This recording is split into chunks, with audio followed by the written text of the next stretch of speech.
very much, thank you. Ladies, all right.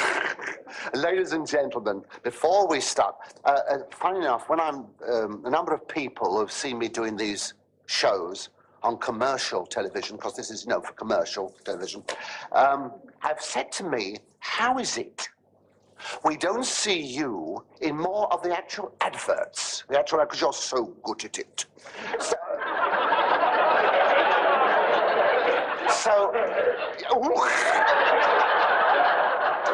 yes, they say, after all, they sell everything by sex these days, and that's right up your street.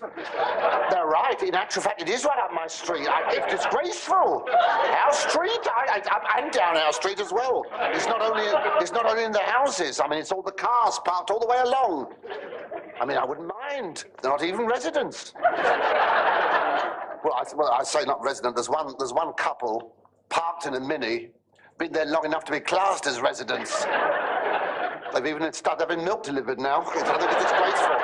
My life, I came out this morning, cheeky cat. She had her washing strung up between two parking meters. I mean, it's a liberty, isn't it? Quite right. Now, please. Now, you're going all agog. No, I tell you. No, the thing is, ladies and gentlemen, adverts.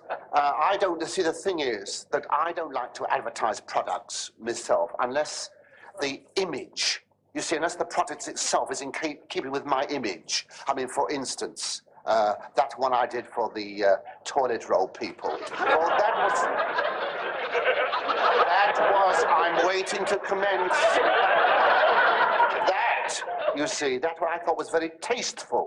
But it was, because it was done, you know, and unfortunately it was never shown because the firm went down the pan. How dare you? But the thing is, I have actually done a number of, what I suppose, auditions you would call them for adverts, because, you know that one about the man in black? The man in black who jumps onto a train and runs along the top holding a box of chocolates. Yes. Originally, that was me, you see. Unfortunately, there was one thing that everyone concerned had overlooked, namely the tunnel. And when I came out of hospital, they had given the part to somebody else. That's what annoyed me. And of course, it's that,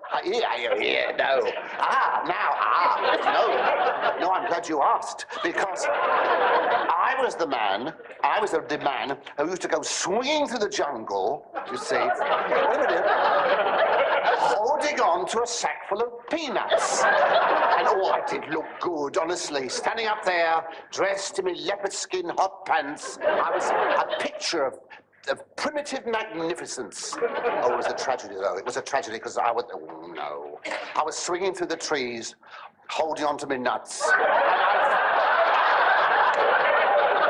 I'm waiting to commence. And snap! So I looked and I thought, hello, a branch has gone. I looked down, no, it was my braces. I don't know if any of you have tried swinging on a rope and trying to pull up your pants at the same time. Well, let me enlighten you, it cannot be done. Oh, I fell, that poor crocodile. But you know, well, you see, no, he expected me to tread on him, not fall on him. Oh, I did damage him. You can still see the dent in the handbag, it is a shame. I'll tell you that, ladies and gentlemen, because, you know, I didn't want you to think I hadn't been asked. So let's get on with it. Now, look, that's the land of make-believe. Let's talk about the land, well, yes, the world of reality, of stark tragedy. Because I think that in every house, in every home, there's at least one drama. There's a drama to be told. In every house, there is at least one story. Unless it's a bungalow. Oh, no! No, I've done that wrong. No. That's right. I was right. No, that's right. That's the joke. Forget it. I thought I'd forgotten the script then for the minute. No, I was all right. No. Very good so far. No. Yes. So, ladies and gentlemen, let us now enact a drama. Such a drama of such a house. Now, this is a drama, the story of 24 Chittagong Road, London, WC2, 1 kitchen and 1 bath. And it's in the loft. It's in the loft. It's in 1970, last year, 1970. It's a lovely story of mother love.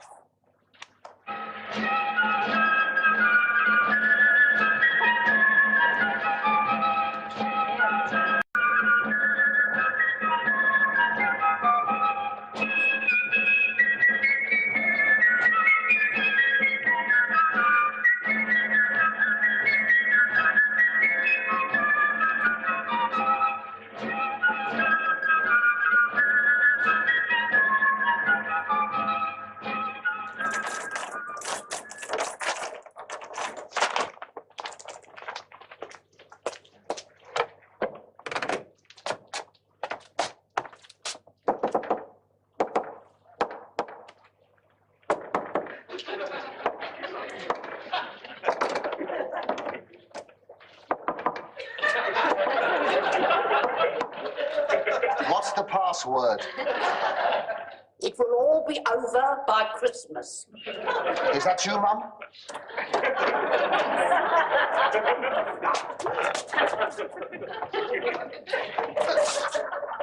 I brought up your supper. Oh, good.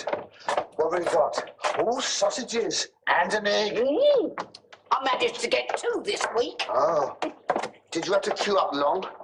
No, not long. A couple of hours. Oh, dear.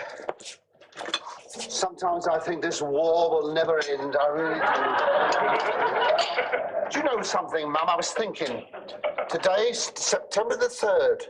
September the 3rd. It was 31 years ago today the war started.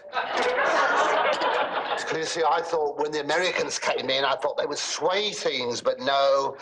I think it'll go on forever. Oh, don't you worry about it. Just enjoy your supper. I do worry about it, Mum. I feel so guilty. I mean, let's face it, hiding up here for 30 years like this. You know, I feel I should be out helping the war effort. Mum, I'm sorry. No, I'm sorry. I made up my mind. I'm going to give myself up. You can't. They'll shoot you. They wouldn't, would they? They would. They always shoot deserters.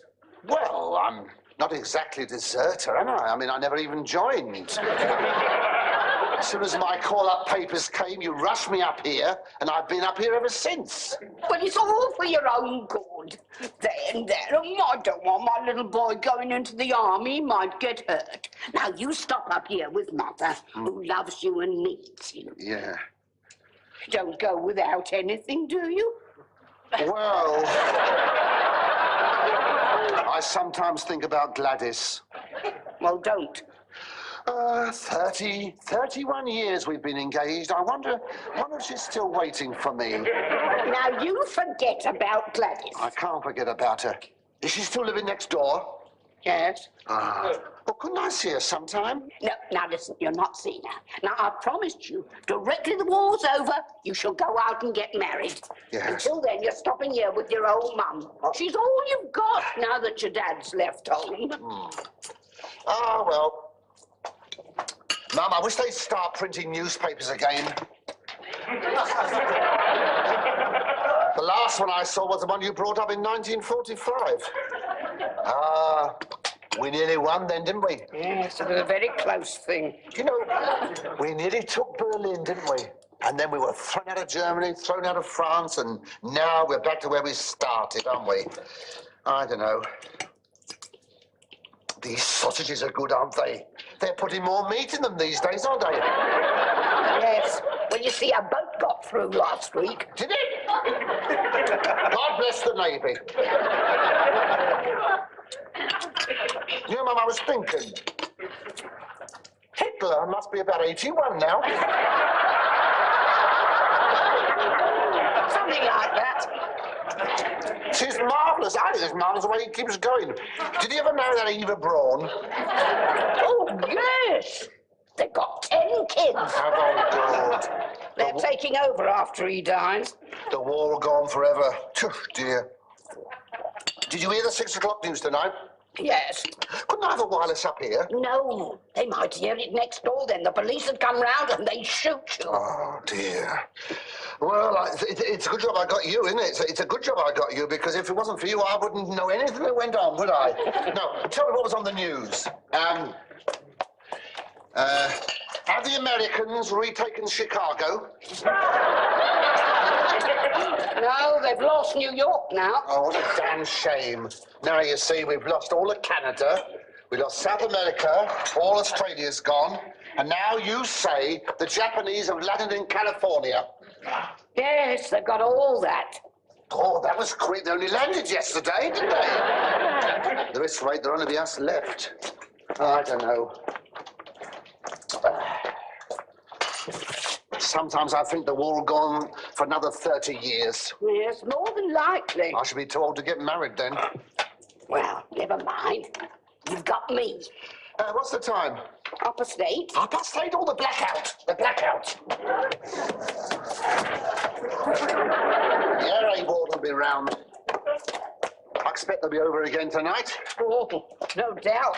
He comes over every night, doesn't he? Yeah, it was a nasty one last night, wasn't it? I'll say it was.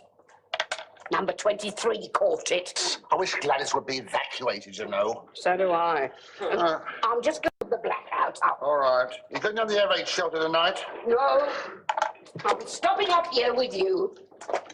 If we've got to go, we'll go together. Ah, dear mother. So brave. Mum? Yeah? How many German planes did we shoot down last night? 73. 73. That makes 591,266 planes they've lost so far. I don't know where they get them all from, I really don't.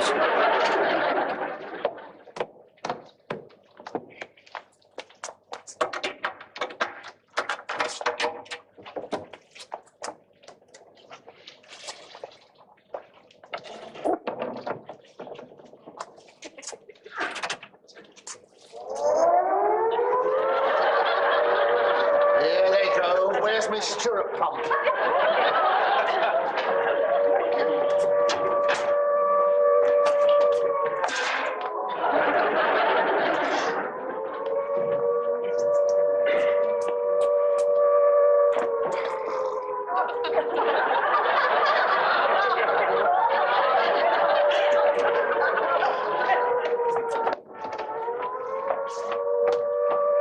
There's no need to wear that, dear. I've never used gas yet. Oh, I'm sorry, Mum. I'm such a coward. Don't be frightened. Mummy's here. Oh, you're such a comfort. Hello? Hello? Hello? Here they come. I bet the underground stations will be full again tonight. Are you going on fire watching? No, not tonight. Oh, thank God. It's going to be a nasty one, I think. Listen. Heinkels. 50 of them. Yes. The gun sight on the common's opening up now. Ah, listen. It's all right, they're going over. Ah, they're passing over. Shepherd's Bush will get it tonight. Look out!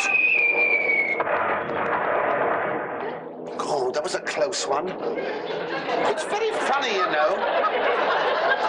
That's exactly what happened last night. Exactly the same time and the night before. It's very funny. It always happens the same. They come over, you know, we think they're passing, and they start dropping them. That's the Germans for you, methodical. Oh, dear. That was closer. I hope Gladys is all right. God, how much more of this can England take?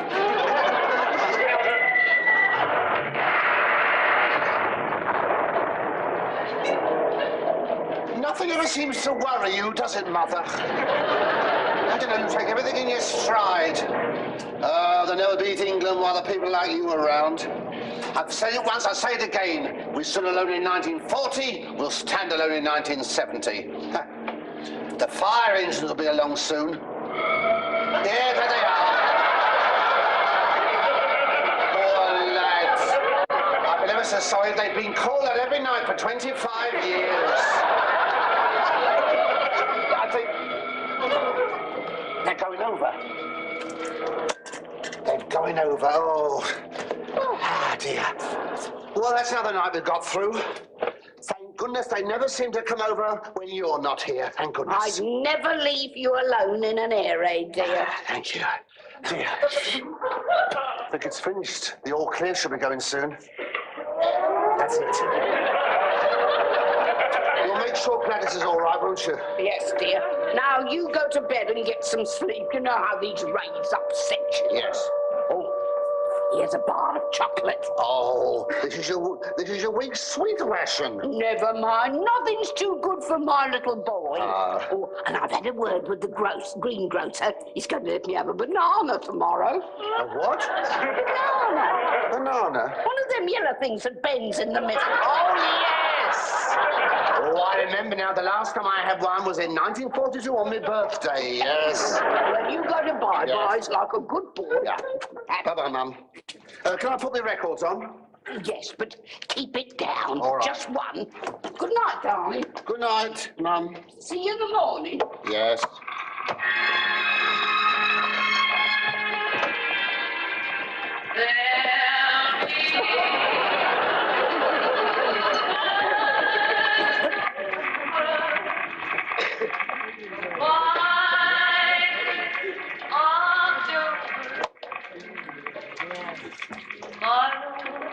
She must be knocking on a bit as well.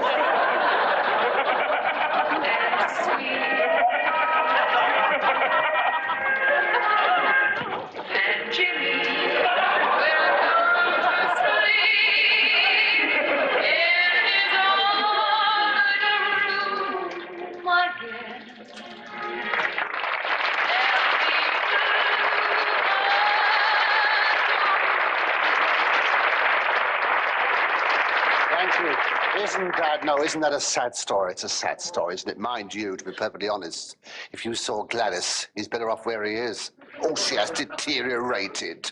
No, well, you see, the thing is this, she must have started with, but 30 years, it's taken its toll. I suppose, in 1940, this is it, in 1940, you see, she's considered to paces. We've got a right load of riffraff here tonight.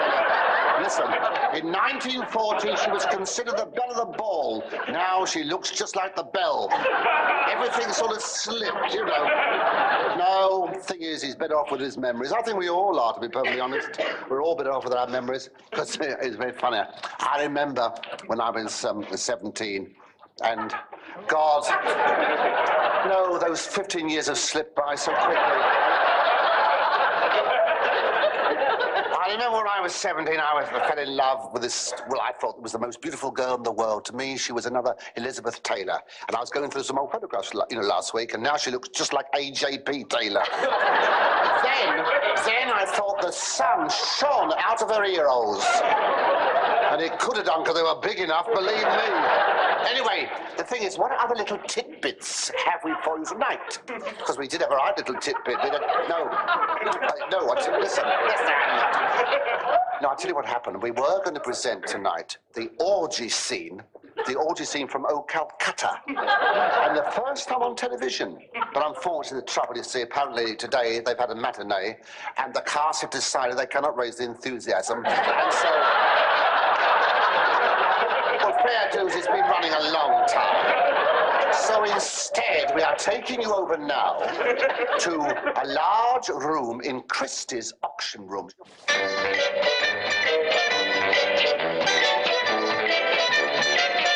And now, ladies and gentlemen, lot 47. A Chinese vase of the Ming Dynasty from the Summer Palace in Peking, formerly in the collection of Dr. Rosenthal of Geneva. I have a bid of 20,000 guineas. Do I hear 21? 21. 2. 3. 24,000 guineas. 5. 25,000. 6. 7. 8. 28,000 guineas. Any advance on 28,000 guineas? 29. 30,000 guineas on my right. I bid 30,000 guineas. Any advance on 30,000 guineas? 30,000 guineas once, 30,000 guineas twice.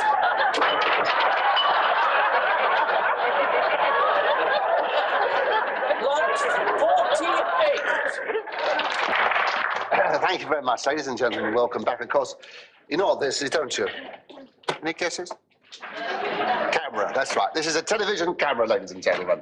And I tell you why I showed it to you, because tonight really is in the way of being a bit of an anniversary, because it was 15 years ago tonight that I made my television debut, because before then, before then I confined my professional activities to the theatre and the Labour Exchange. And I did very well. I used to make the queues laugh like mad. I mean, the Labour Exchange I'm talking about. And I played to bigger audiences than the theatre too. But I remember this occasion because I just, in the Labour Exchange, I just collected my 30 bob. And that was more than I got in the theatre as well. And I walked outside, left the building, and who should I bump into but my agent, you see, and he was at the back of the queue. Just in front of John Gielgud. You see, and he said to me, Frank, he said, you're just the level. He said, I've been looking for you. He said, I need you. How would you like to go into television? So I said, pardon? He said, television. So I said, what's that? Well, he said, that's radio, he said, with pictures. Because you see, well, I couldn't know, I didn't know. I'd never seen a television set, because no one down our street had one television set. And of course, to be honest, we only had the electricity put in last month. So, anyway, he said, look, don't worry. He said, don't worry. He said, now look, go down to the television studios, tell the people there, the producer, I've sent you, and they'll fix you up. Well, of course, John Gielgud was livid. He threw his spoons down on the pavement. He flew into a rage. He was shaking with anger. You could hear the cymbals strapped to his legs down the next street. And livid he was. He said, you never get me bleeding telly, do you? As common as muck he was in those days. I said, now look, Tosh. I said, look, first come, first serve. You'll get your chance later. Anyway, I went down to the television studio, saw this producer, and for an extraordinary reason, he took a violent dislike to me. It was on sight. A violent dislike. It's so unusual. Because, no, I'm usually so lovable. Anyway, he took a violent dislike to me, and he didn't want me to play the part. It was too late then, because, you see, my name was already in the TV Times, and they didn't think it was worthwhile, you know, going around to all the news agents with little bits of sticking paper. They didn't bother with it. So I played the part. I wish I hadn't. What? It was disaster, terrible. What's a debut? I shall never forget that television show as long as I live, if I live that long. You see, the crisis came during the last dress rehearsal, just before the show went out on the air to the viewers. Oh, dear.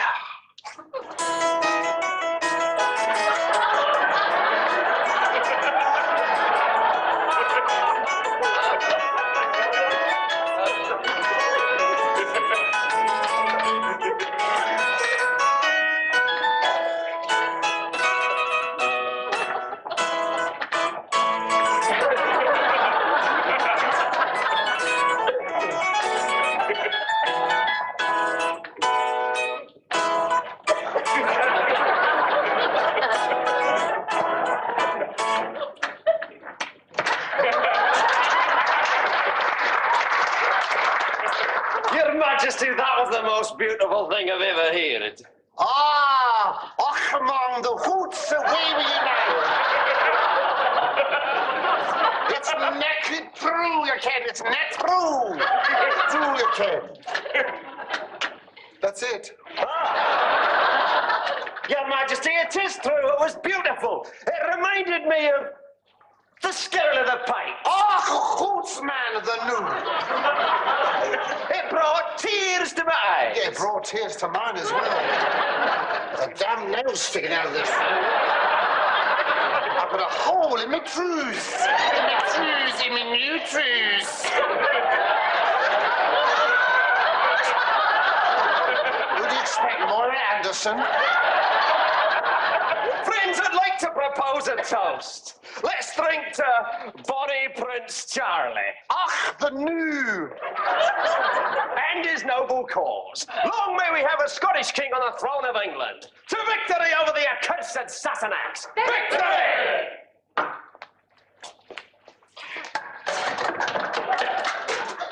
Well? Yeah, I think I'll have mine later, I think. Hold it there. The producer's What's the coming matter? What's the down. matter? Gervais is coming down. Gervais is coming down. Producer? What's the matter? What's the matter? Are you seriously asking me what is the matter? Wait a minute. Yes, I'm asking you what This is the is matter. the worst rehearsal I've ever seen in my life. Yeah, you're telling me, aren't they shocking? Aren't they terrible? I'm not referring to the actors. Oh, you mean her, Flora MacDonald? Oh, yes. Isn't she terrible? I don't know how she got the part. I think it's terrible. I really do. She's shocking. I mean, obviously she's someone's bit of stuff, isn't she? Obviously who she is. Who is she, do you know? My wife. My wife! Yes, well, now, mind you, she holds herself beautifully, doesn't she? There is nothing wrong with the actors or with Flora MacDonald. No, I quite agree. I was a bit hasty. I'm so sorry. Far be it from me to judge my fellow thespians. Oh, no, it's a script. It's a script, shocking script. This must be the worst play I've ever seen. I don't know how my agent conned me into doing it, nincompoop. Oh, I mean, we're struggling against this terrible script. Who wrote the damn thing? I did. Would you care for a little drinky? Mr. Howard, the only thing wrong with this production is you! How dare you? You're ruining the entire play! All that rubbish about Niels through me trews! It's true. Niels through me trews. Look. I don't want to know. Please yourself. All right, then. Well, I'll tell you one thing. I could have done myself an injury over there. If you wanted a soprano, you should have booked one, shouldn't you? And another thing, just why did you pour your drink into your spotter? Because I felt it needed a laugh there, that's why. You are not supposed to get laughs. Oh. This is a tragedy. Yes, is it? Well, it will be with you in it, mate, that's for sure. I mean, she's so wooden, it's like playing with a tree trunk. Well, you're no Jack Bogart mush. Oh, the old rank charm school accent slipped a bit then, didn't it? Don't upset yourself, Jermaine, darling. It'll affect your performance. Yes. Well, it can only be for the better. James, are you going to stand there and listen to your wife being insulted by that tatty music hall throwout? Tatty? Now look, mush I can endure, tatty never. I cannot think why you employed him in the first place. There are plenty of actors who'd be only too glad of the chance. Because, sweetie, his agent said he wanted to prove he was capable of doing other things. May I suggest road sweeping? Listen, missus, if you want to engage in a battle of wits, you pick the right hombre. Now look, I'm be the world's greatest actor, and my Bonnie Prince may be a bit of a Charlie, but at least I'm not as miscast as you are. Just what do you mean by that? I mean that Flora MacDonald was the heroine of the 45 Rising. That was not her age. Sweetie, now, don't upset yourself. Don't cry. You'll have to go down to makeup and put on another face. What a good idea! You insensitive crud! I would replace you this instant. Would you? Yes, I would. If it wasn't for the fact that we're going out live in 15 minutes. Yes. Now for the last time. Are you going to play this role as it is written? No, I am not. No, because I have my professional career to consider.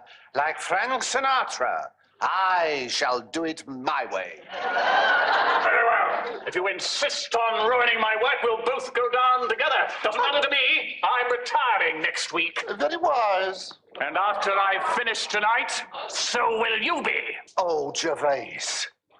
Gervais, my life, Gervais. No, he doesn't look one, but he is. Gervais.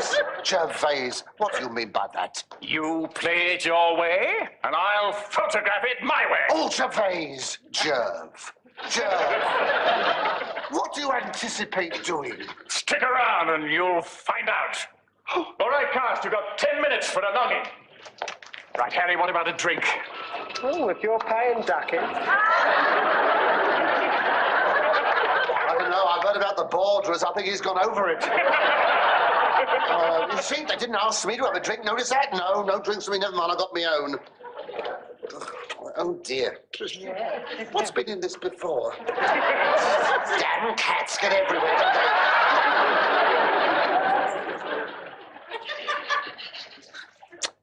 You see? That Gervais, he was so bellicose. Bellicose wasn't the word. And of course, no, the thing is this, that I was so green to television, I had no idea what he could do with those cameras, how he could ruin a performance. Well, you know, that's a, well, you saw, well, this is, I tell you.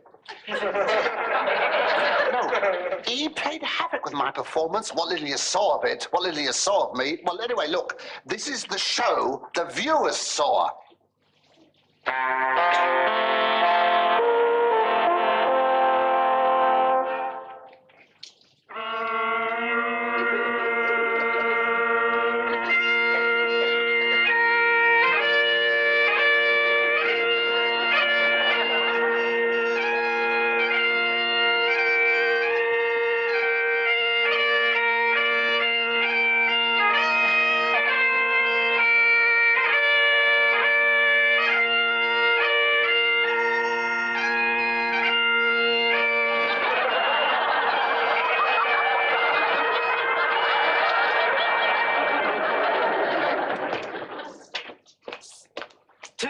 Prince Charlie, he's hame at last. Bid His Majesty to come in, then. Your Majesty. Oh, we laddies. I'm back. Funny Prince Charlie, you're come home. Oh, my lassie. Again to bonny Scotland. Oh, but it's good to see you home. And it's good to be home, lassie. Home at last. I've come back home. I've come home at last. I just want to say that I just want to say, and I just want to say I just want to say how lovely you look from over here. And now that you're home, there's one thing we all want to know. Yes, yes. We've been ready for weeks. We just await the word. Yes, yes. When do we march against England? I shall be too tired if you don't stand still. March against England tomorrow. Hooray! Have I changed at all? No, of course not, Florio. Still. Whenever I think of you, my legs go all weak. And me, Flora, me. Have I changed? Have I changed at all? Tell me the truth. Oh, no, you're still the most handsome man I ever saw. Oh, that can't be true, Flora. There must be someone somewhere as handsome as me. Enough of the shilly-shallying, Flora. What's our instructions? We've got to raise the clans for the march. Oh, Father, where are your manners? The poor man's only just arrived. He must be starving after his long journey. You're recht, Flora. I've had nothing to eat all day, save a bagpipe full of porridge. Come to the table, then. There's a wee morsel of bash neeps and a haggis for you. Good. Is that a good enough spread for you? Oh, yes, it is beautiful. There's no doubt about it, gentlemen. Flora spreads well, even in cold weather. I did it my way. There's no time for eating. We want action. Very well. It's action you're going to get. Around, my browy laddies. We march against the English tyrants tomorrow. Tomorrow, you hear? And listen to me. Lo and behold, oi, going. You can lay no foot onto me. Go on. Aye, well, that's settled then. We gather the clans and march in the morning. Aye. There's nothing more we can do here than eat. Miss MacDonald, may we have the hospitality of your roof until tomorrow's morn? It'll be a pleasure, Angus.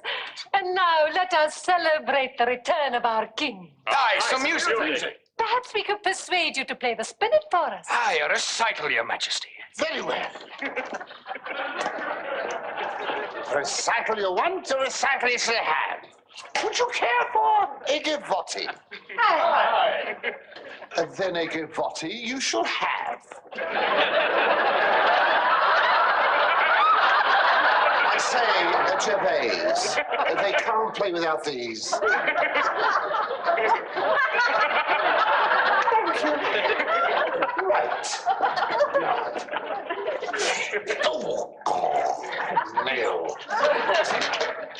An old Scottish air.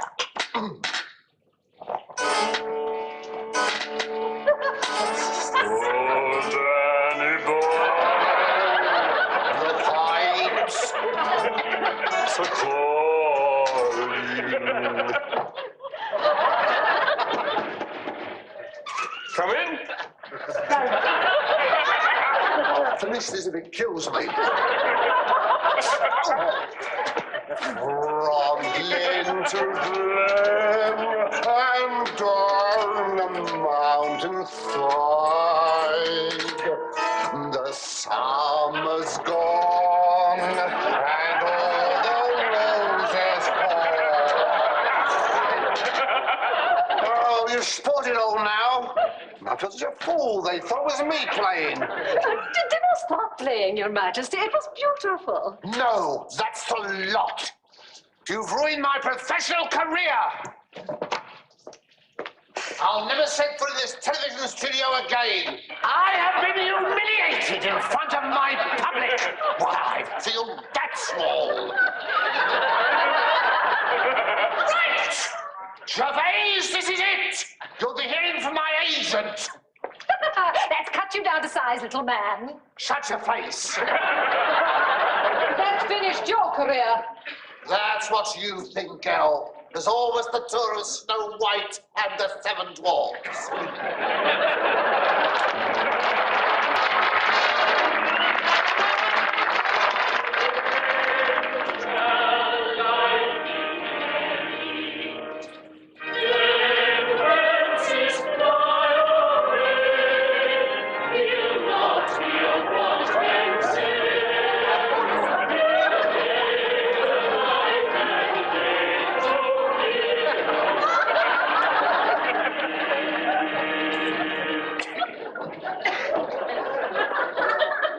Poor feet. Must get some Plimsolls. Dearly beloved.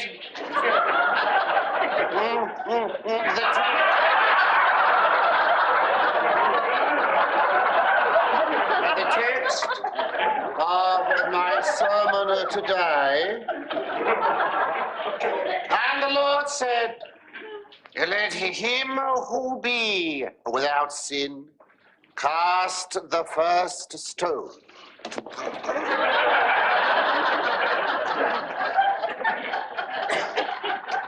you are aware,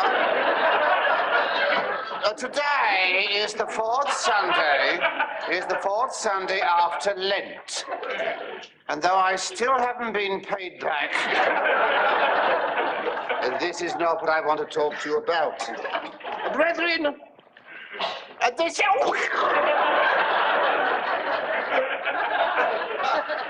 the subject of my sermon today is sin. Now, that's woken a few, hasn't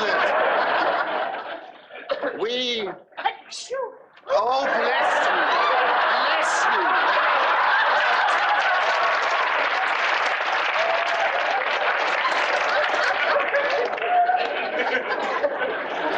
Congregation ad-libbing, I'm so sorry.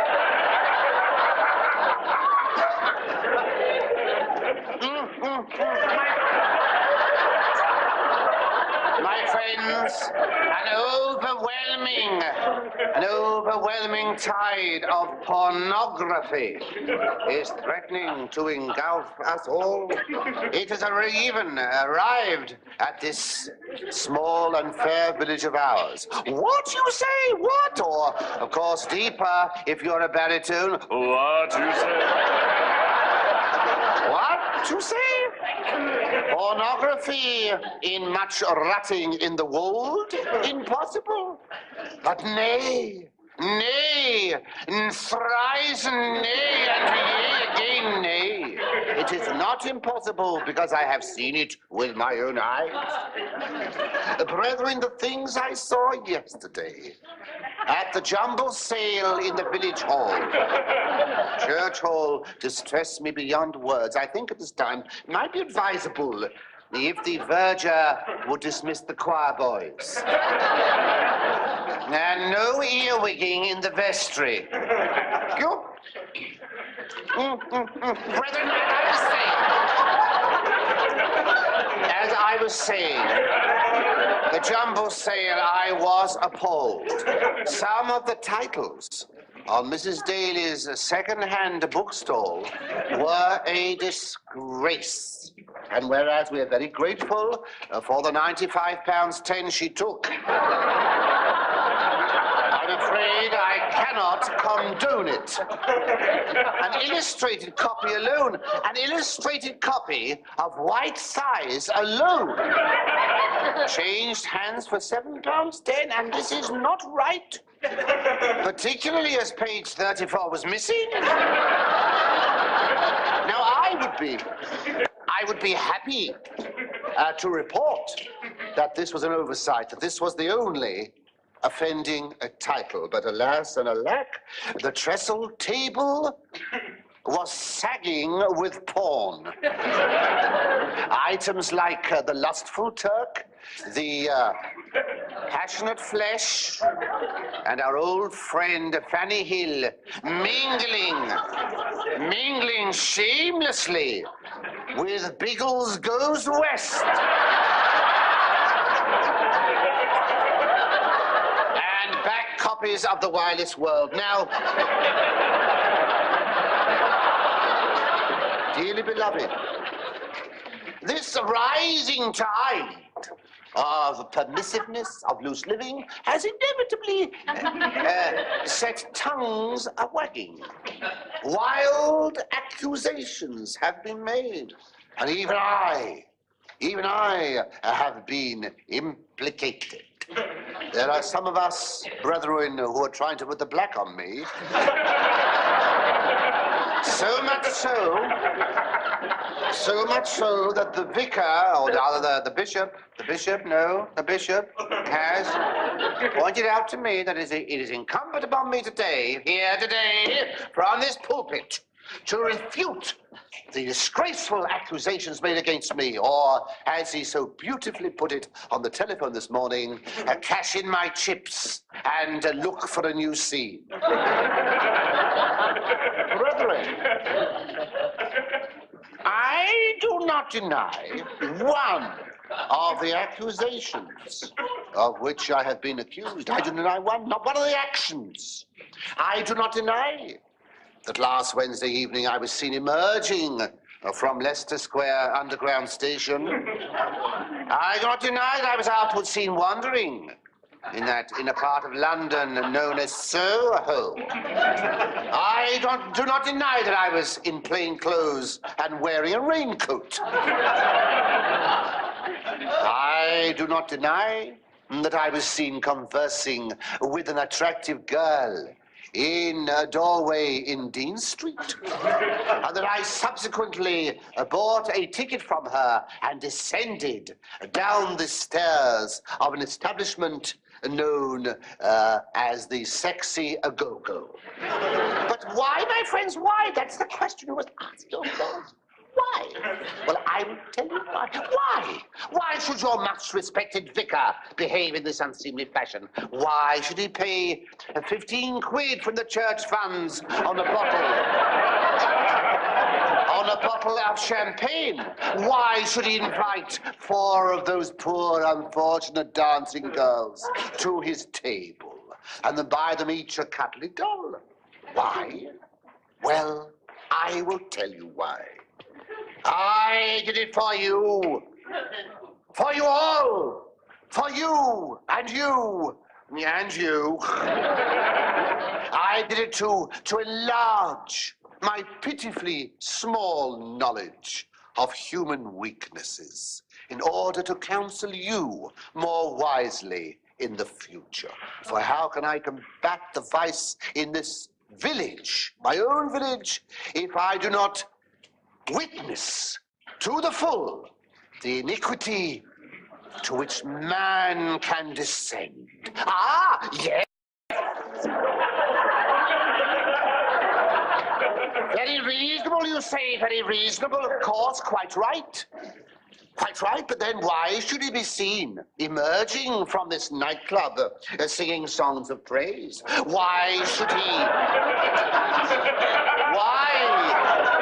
Why should he hail a dodgy taxi? No! And drive to an equally dodgy hotel in Paddington with the exotic blonde dancer. I will tell you why, because in my haste to protect you all, I had omitted to provide myself with accommodation. I had tried Claridge's and the Dorchester, but alas, there was no room at the inn. It was chucking out time at the club. I had nowhere to rest my weary head.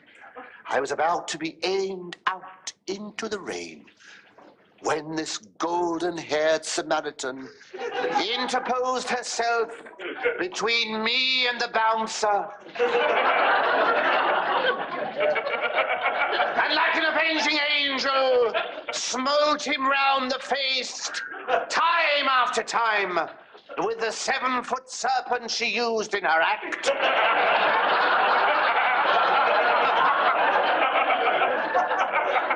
Crying the while, leave him alone, you cross-eyed git. Then she carried me off to the comparative safety of her dressing room, and it was there, that I revealed who I was, and oh, and like St. Paul on the road to Damascus, like Decimalization Day, like Friday, in February last, a great conversion took place.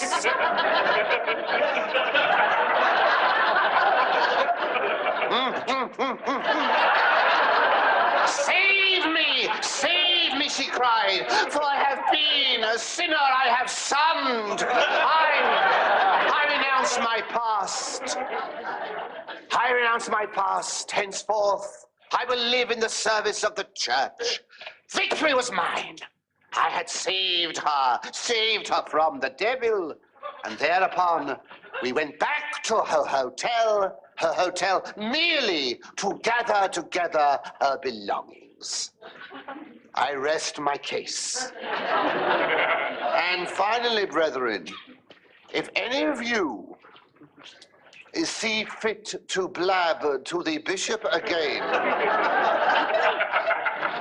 I shall find it increasingly difficult to respect the secrets of the confessional. If you get my drift. And now, brethren, the parish notices. Parish notices. The post of housekeeper to the vicarage has now been filled, and visitors to the vicarage are asked to beware of the snake. Now, lantern slides will be shown as usual in the church hall tonight, admission free. The first drink, of course, will cost 30 bob.